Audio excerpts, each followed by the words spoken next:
Second Galaxy Unpacked 2024 event will happen in early July 2024. It is possible that the next event will be held on July 10th. According to industry insider Ross Young, the Galaxy Z Flip 6 will be available in at least 4 colors: light blue, light green, silver, and yellow. The Galaxy Z Fold 6 will reportedly be available in 3 colors: dark blue, light pink, and silver. As per previous reports, the phone looks extremely similar to the Galaxy Z Flip 5. The first 11 seconds of the video showcase the smartphone's approx. 6.7-inch inner display, the centrally located punch-hole camera, and bezels that are nearly identical to the predecessors. On the front, it has a 3.4-inch cover display with a folder-shaped design on the bottom. Both displays will be dynamic AMOLED and support a 120 Hz refresh rate.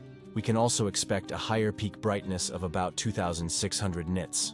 On the right, frame placement of the power button and the volume rockers, the SIM tray at the same position on the left frame, the USB-C port, primary speaker, and microphones at the bottom. The flip phone still has just 2 cameras. The only big change that is expected from the Galaxy Z Flip 6 is its bigger battery. According to previous reports, the device could be powered by a 4000 mAh battery. The Galaxy Z Flip 6 is packed the Snapdragon 8 Gen 3 for Galaxy chipset. Also have 8 or 12 GB of RAM and up to 1 TB of UFS 4.0 storage. The phone will also ship with One UI 6.1.1 based on Android 14 out of the box and should get 7 major OS updates and 7 years of security updates. Last but not least, the smartphone should be released $999 for the base variant with 256 GB storage. Let me know in the comments below your thought. That's it for today's video. If you enjoyed it, don't forget to like, comment, and subscribe for more content. Thanks for watching, and I'll see you in the next one.